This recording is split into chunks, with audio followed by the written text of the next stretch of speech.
Hello friends, study with मैं के current affair session में आपका स्वागत है। ये current affair SSC, banking, railway, state PCS, CDS, CAPF, NDA और अदर कॉम्पिटिटिव एग्जाम आदि में सहायक होंगे। आज की डेट है 2 जून 2021। तो चलिए आज का करंट अफेयर शुरू करते हैं। आज का पहला प्रश्न है, महाराष्ट्र सरकार ने कितने प्रतिशत ईडब्ल्यूएस कोटे के तहत मराठा आरक्षण को मंजूरी दे दी है? Option A 10%, option B 20%, option C 30%, option D 15%। देखिए, महाराष्ट्र सरकार ने मराठा समुदायों के लिए एक बड़ा तोहफा दिया है। सरकार ने आर्थिक रूप से कमजोर यानी ईडब्ल्यूएस श्रेणी के छात्रों और अभ्यर्थियों को 10% आरक्षण देने का जो है फैसला किया है। इस संबंध में राज्य सरकार ने आदेश जारी किया है कि मराठा अभ्यर्थी सीधी सेवा में ईडब्ल्यूएस आरक्षण का लाभ उठा सकते हैं। तो इसका जो सही आंसर होगा वो होगा ऑप्शन ए 10%। चलिए नेक्स्ट क्वेश्चन पे चलते हैं। विश्व दुग्ध दिवस यानी वर्ल्ड मिल्क डे निम्न में से किस दिन मनाया जाता है? ऑप्शन ए 10 मार्च, ऑप्शन बी 12 जनवरी, ऑप्शन सी 1 जून, ऑप्शन डी 2 जुलाई है। देखिए, प्रत्येक साल जो है आपका 1 जून को विश्व दुग्ध दिवस यानी वर्ल्ड मिल्क डे मनाया जाता है। संयुक्त राष्ट्र के खाद्य और कृषि संगठन द्वारा दूध के वैश्विक महत्व को उजागर करने हेतु सबसे पहले इस दिन की शुरुआत की गई थी। इस दिवस को मनाने का उद्देश्य जो है वो डेयरी या दुग्ध उत्पाद के क्षेत्र में स्थिरता, आजीविक और आर्थिक विकास का योगदान देना है। तो इसका जो सही आंसर होगा ऑप्शन सी 1 जून। चलिए नेक्स्ट क्वेश्चन पे चलते हैं। दुनिया के दूसरे नंबर की किस टेनिस खिलाड़ी ने फ्रेंच ओपन से अपना नाम वापस ले लिया है? Option A Maria Sharapova, option B है आपका Naomi Osaka, option C Ana Ivanovic, option C Sania Mirza. देखिए, दुनिया की दूसरे नंबर की टेनिस खिलाड़ी नाओमी ओसाका ने फ्रेंच ओपन में अपना नाम जो है वो वापस ले लिया है। नाओमी ओसाका 30 मई को पहले दौर के मुकाबले से जीत हासिल की थी। फ्रेंच ओपन के पहले राउंड में जीत दर्ज करने के बाद मीडिया से बात नहीं करने पर नाओमी ओसाका पर $15,000 यानी लगभग इंडियन करेंसी में देखें तो 11 लाख रुपए का जुर्माना लगाया गया है और आगे से ऐसा करने पर कठोर सजा की चेतावनी भी दी गई है। तो इसका जो सही आंसर होगा वो होगा ऑप्शन बी नाओमी ओसाका। चलिए नेक्स्ट क्वेश्चन पे चलते हैं। हाल ही में बांग्लादेश ने अपनी अर्थव्यवस्था को बढ़ावा देने हेतु किस देश के साथ 200 मिलियन अमेरिकी डॉलर की मुद्रा विनिमय सुविधा को मंजूरी दी है? Option A Nepal, option B Sri Lanka, option C Bhutan, option D चीन। देखिए, हाल ही में बांग्लादेश ने अपनी अर्थव्यवस्था को बढ़ावा देने के लिए जो है वो श्रीलंका के साथ 200 मिलियन अमेरिकी डॉलर की मुद्रा विनिमय सुविधा को मंजूरी दी है। करेंसी स्वैप अथवा मुद्रा विनिमय का आशय दो देशों के बीच पूर्व निर्धारित नियमों और शर्तों के साथ मुद्रा के आदान प्रदान हेतु किए गए समझौते या अनुबंध से है। यह पहली बार है कि बांग्लादेश किसी दूसरे देश की मदद के लिए सामने आया है, इसलिए इस घटना को एक प्रकार से ऐतिहासिक माना जा सकता है। तो इसका जो सही आंसर होगा वो होगा ऑप्शन बी श्रीलंका। चलिए नेक्स्ट क्वेश्चन पे चलते हैं।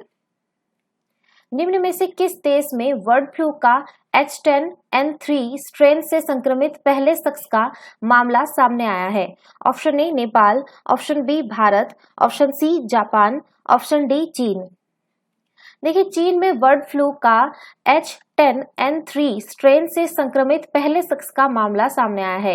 यह मामला देश के पूर्वी जियांगसू प्रांत से पता चला है। यह जानकारी राष्ट्रीय स्वास्थ्य आयोग ने 1 जून 2021 को दी। चीन में बर्ड फ्लू के विभिन्न स्वरूप हैं जिनके मनुष्य को संक्रमित करने के मामले भी कभी-कभी सामने आते हैं।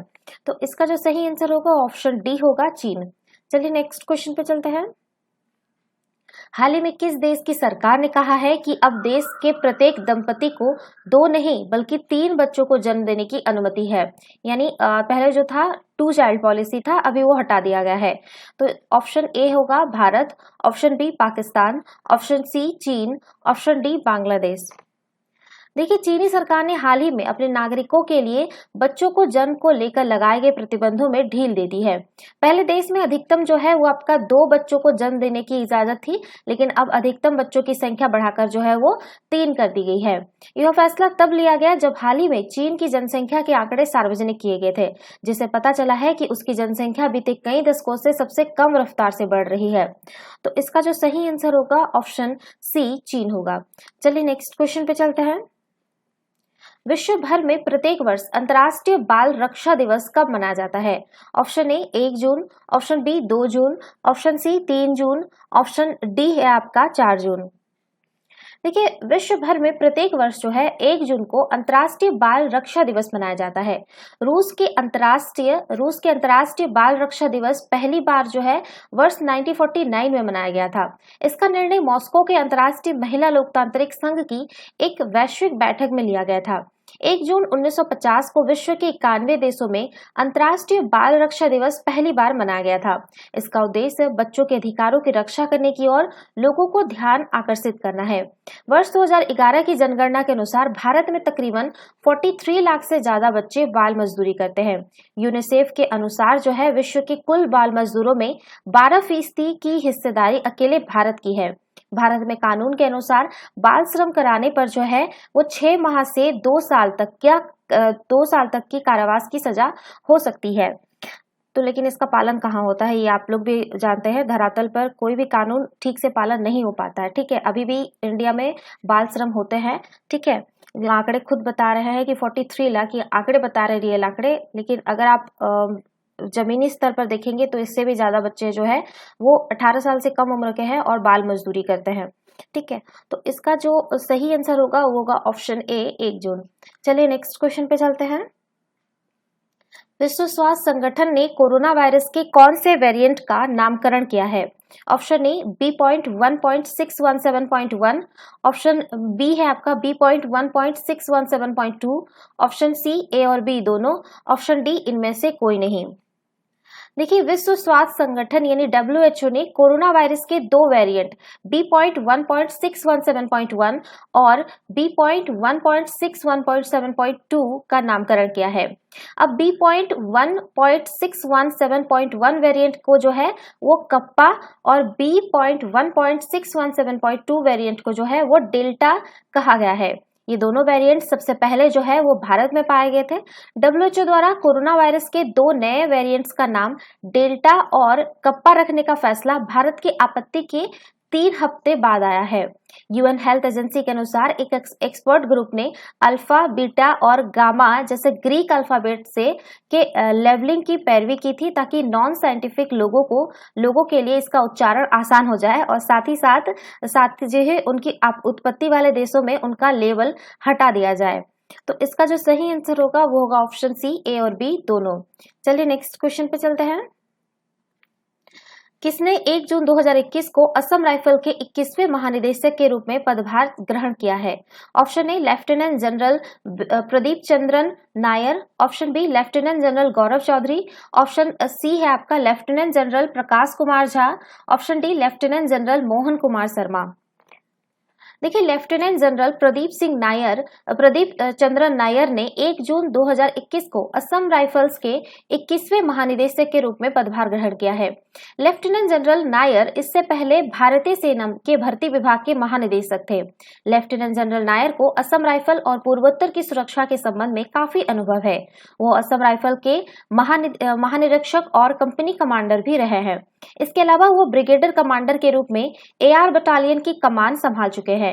जनरल नायर को अति विशिष्ट सेवा पदक, युद्ध सेवा पदक से सम्मानित किया जा चुका है। उन्हें 1985 में सिख रेजिमेंट में शामिल किया गया था।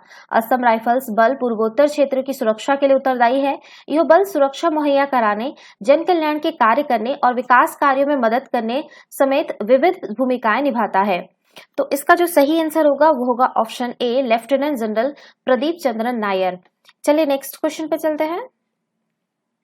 हाल ही में भारत सरकार के रक्षा मंत्रालय ने आत्मनिर्भरता और रक्षा निर्यात को प्रोत्साहित करने के लिए कितने सैन्य साजो सामानों की दूसरी सकारात्मक स्वदेशीकरण सूची को अधिसूचित किया है?